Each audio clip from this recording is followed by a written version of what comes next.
Conversation of KCC tutorials.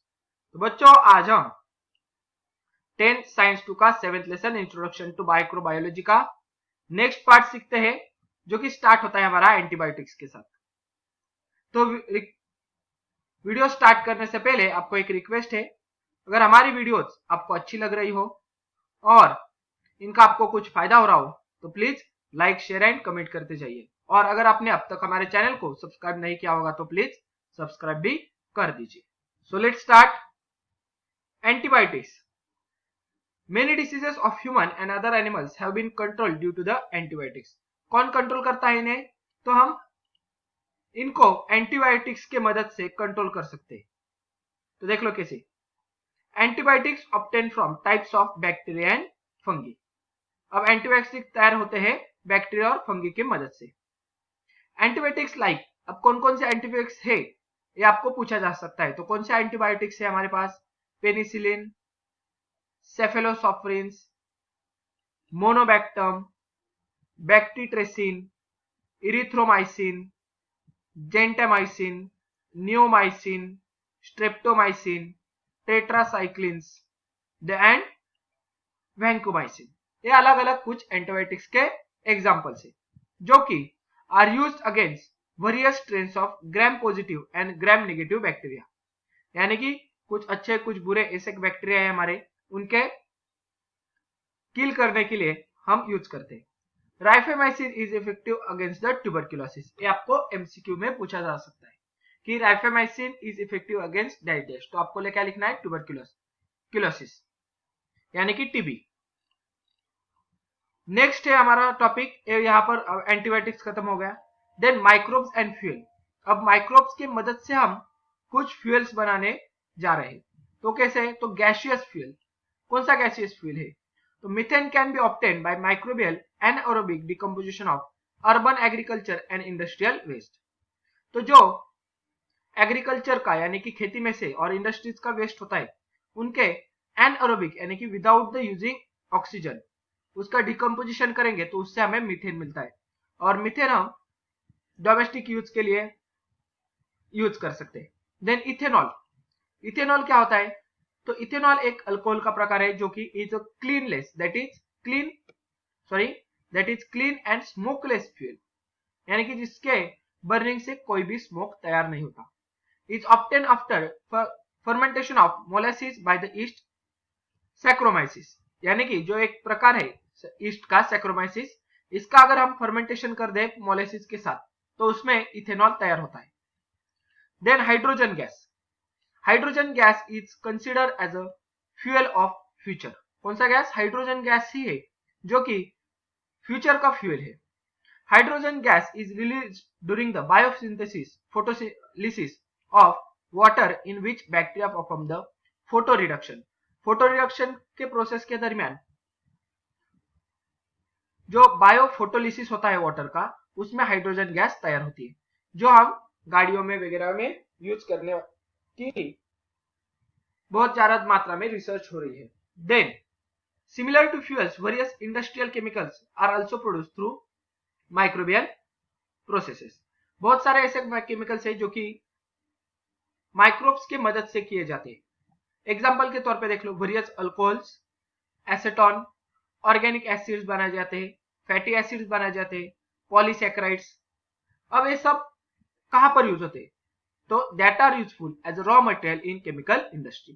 Chemical industry का ये सारे क्या है? रॉ मटेरियल है, जिनके मदद से हम अलग अलग केमिकल्स बनाते हैं। Some of these are useful as raw material for plastic and food products. और फूड बनाने के लिए, प्लास्टिक बनाने के लिए ये सारे क्या है? रॉ मटेरियल से। आगे दिया है हमें ऑब्जर्वेशन और ये है बायोफ्यूल। तो ऑब्जर्व क्या करना है? देख लो, conversion of cellulose to glucose. Cellulose का ग्लूकोज में कन्वर्जन करते हैं। कैसे? तो सेल्यूलोज के मदद से। सेल्यूलोज कहां से आते हैं? बॉक्स से। बॉक्स कहां से बनेगा? तो पेड़ के काटने से। अब यहां पर वापस आते हैं कि एक बार हमने ग्लूकोज बना दिया, उसमें क्या होता है? शुगर। शुगर से हम लिक्विड फ्यूल प्रोडक्शन कर सकते हैं through the process of fermentation, यानी कि शुगर से हम फूड प्रोडक्शन करें, लिक्विड फ्यूल प्रोडक्शन करेंगे। फ्यूल प्रोडक्शन होगा तो ये क्या उसे कहते हैं हम बायोफ्यूल, यानी कि बायोलॉजिकल प्रोसेस से बना हुआ फ्यूल, जिसमें CO2 यूज किया जाता है और उनसे इन गाड़ियों के धुएं से वापस CO2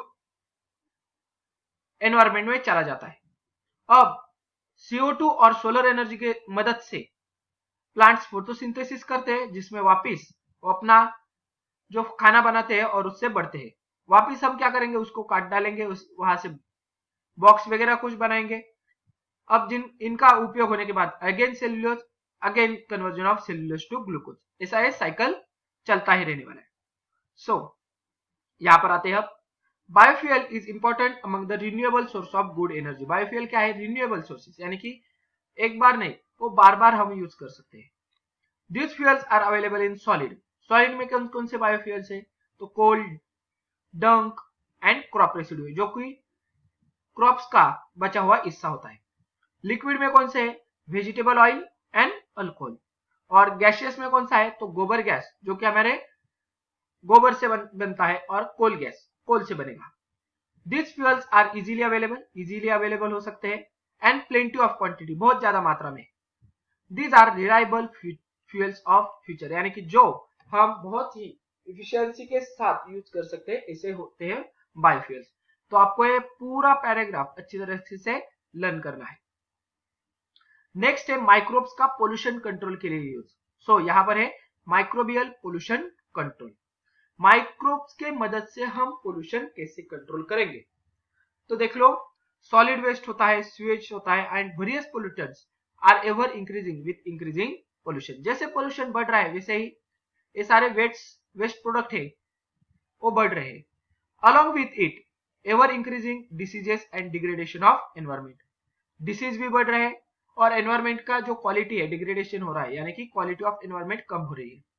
are world wide problem, ये पूरे वर्ल्ड के प्रॉब्लम बन चुके हैं। Especially cities in densely populated countries like India are affected with this problem, यानी कि डेंसली पॉपुलेटेड कंट्रीज है लाइक इंडिया, और उनमें से सिटीज कौन सी है, तो पुणे, मुंबई, दिल्ली, ये सिटीज, बैंगलोर, ये क्या है, डेंसली पॉपुलेटेड, बहुत ज्यादा पॉपुलेशन है इन सिटीज में। Life of future generation will be defected if this problem are not solve at the right time and to the right extent, यानी कि हमारी आगे आने वाली जो पीढ़ियां है उनका जीने का भी प्रॉब्लम हो सकता है, यानी कि उनके बहुत परेशानी उठाने को पड़ेगा। क्यों, क्योंकि ए सही वक्त पे और राइट एक्सटेंट, यानी कि सही मात्रा में इन प्रॉब्लम से छुटकारा पाना चाहिए, इनको सॉल्व करना चाहिए। Let us see the role of microbes in environment. तो एनवायरमेंट में, यानी कि हमारे पर्यावरण में माइक्रोब्स का क्या रोल है, तो देख लो, you already know that microbes are used for disposal of solid waste through biogas plant। Biogas plant देखा होगा, जिसमें डंक वगैरह, पानी वगैरह डालते हैं, और जिससे हम बायोगैस की मदद से डिकम्पोजिशन प्रोसेस होता है, और उसमें से मीथेन गैस यूज किए जाते हैं। Then compost production, that is compost fertiliser, जो कि नेचुरल फर्टिलाइजर होता है। How urban waste is accumulated in terms of tons में बी डिस्पोज्ड ऑफ, जो कि अर्बन कंट्रीज में, अर्बन एरियाज में tons of garbage daily produce होता है। अब इसे कैसे डिस्पोज किया जा सकता है, तो इसमें एक हमें तकनीक आई है, that is modern landfill site. इसमें क्या होता है, देख लो, land filling sites, degradable waste being accumulated in urban areas is used for this purpose। Modern landfill sites में क्या होता है, जो कि सिटीज में बहुत ज्यादा मात्रा में वेस्ट प्रोडक्ट तैयार हुआ है, वो इसमें एक्यूमुलेटेड, यानी गड्ढे में डाल दिया जाता है। Large pits are dig in open spaces far away from the residential area, यानी कि जहां पर रेसिडेंशियल एरिया है, जहां पर लोग रहते हैं, उससे बहुत दूरी पर बड़े बड़े गड्ढे, पिट्स यानी कि गड्ढे खोदे जाते हैं। And pits are line with plastic sheets as a precaution against pollution of soil due to the leaching of toxic and harmful material. और हम इसे क्या करेंगे, देख लो, ये जो ब्लैक लाइन आपको दिखाई दे रही है, ये क्या है, तो प्लास्टिक का कवर है, जिसके हिसाब से हम क्या करेंगे कि लैंड पोल्यूशन नहीं करेंगे, क्योंकि उसमें क्या होता है, टॉक्सिक एंड हार्मफुल कुछ सब्सटेंस होंगे, अगर ये सॉइल के साथ मिक्स हो जाएंगे तो सॉइल पोल्यूशन हो जाएगा, इसलिए इसके ऊपर एक प्लास्टिक का कवरिंग डालते हैं। आगे क्या करेंगे, compressed waste is dumped in the pit, और कॉम्प्रेस किया हुआ जो भी कचरा है वो हम इस गड्ढे में डालेंगे। It is covered with layers of soil, sawdust, leafy waste and specific biochemicals, और इस कचरे के ऊपर हम मिट्टी, सॉडस्ट डालते हैं जो कि लकड़ी का भूसा जो बोलते हैं उसे, लीफी वेस्ट डालते हैं एंड सम बायोकेमिकल्स डालते हैं। अब क्या होता है बायोकेमिकल्स के एडिशन से, bioreactors are mixed at some places, अब ये बायोरिएक्टर्स इस कचरे के साथ मिक्स हो जाएंगे। Then microbes present in soil and other top layer decompose the waste, और जो हमने मिट्टी वगैरह डाली थी उसमें जो माइक्रोब थे वो इस सारे कचरे को डिकम्पोज करेंगे।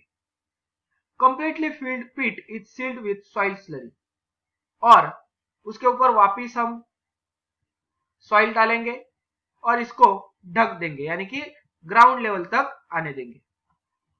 Best quality compost is formed after few days, कुछ दिनों के बाद एक अच्छी क्वालिटी का कंपोस्ट खत इसमें तैयार होता है। Such land filling sites can be reuse and after removal of compost, और जो कंपोस्ट खत होने का जो पीरियड है उसके बाद ये सारा कचरा वहां से निकाल दिया जाता है, जिसका कन्वर्जन अब कंपोस्ट में हो चुका होता है, वो एग्रीकल्चर के लिए यूज किया जाता है, और अगेन इस साइट को कचरे के साथ हम यूज कर सकते हैं। तो यही है, देख लो यहां पर कलेक्शन ऑफ सीवेज, यानी कि जो भी सीवेज है वो यहाँ पे कलेक्ट होता है। यहाँ पर well to monitor ground level water, यहाँ पर एक वेल है जिसमें हम वाटर लेवल चेक करते हैं जो कि इस कचरे के से दूषित ना हो। इस गड्ढे में हम गार्बेज डालेंगे, उसमें एक पाइप आता है, कचरे के डिकम्पोजिशन से जो मीथेन गैस आती है वो इस पाइप से ऊपर आएगी, वो मीथेन गैस भी हम यूज करेंगे।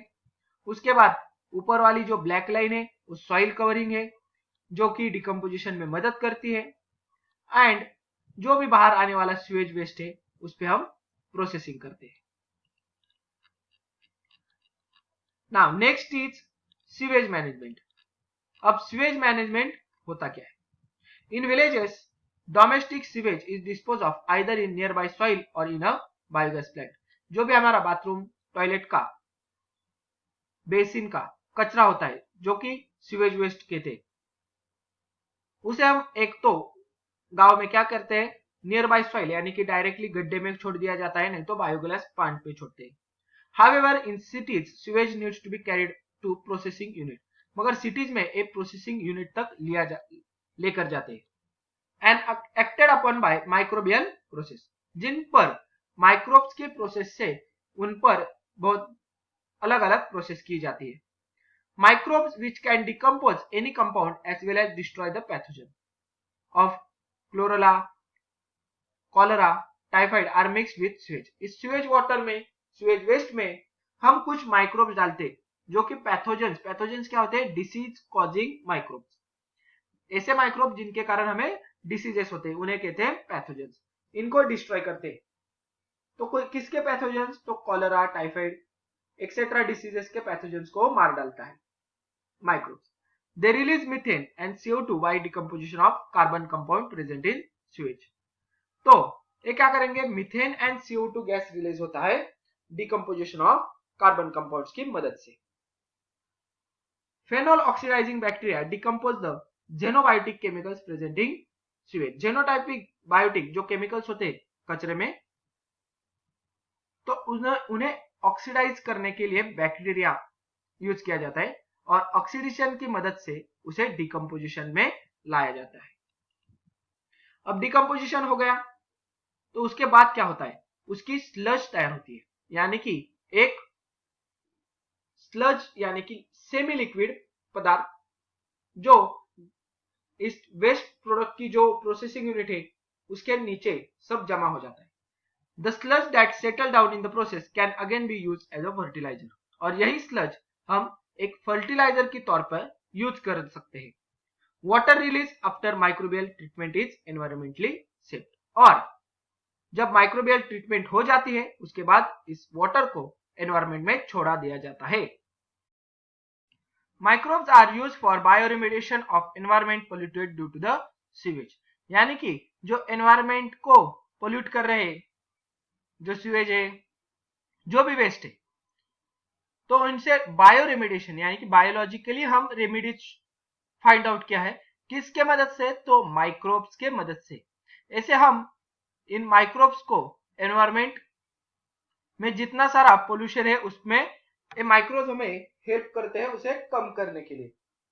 तो यहाँ पर हमारा एक पार्ट भी खत्म होता है। तो अगर ये वीडियो आपको अच्छी लगी होगी तो please like, share and comment on this video. अगर आपने अब तक हमारे चैनल को सब्सक्राइब नहीं किया होगा तो please subscribe our channel. KCC online tuition का अगर आप हिस्सा बनना चाहते हो, हमारी ट्यूशन ज्वाइन करना चाहते हो, तो डिस्प्ले में दिए गए नंबर पे कॉल करके अधिक जानकारी ले सकते हो। Thank you for watching. Good bye.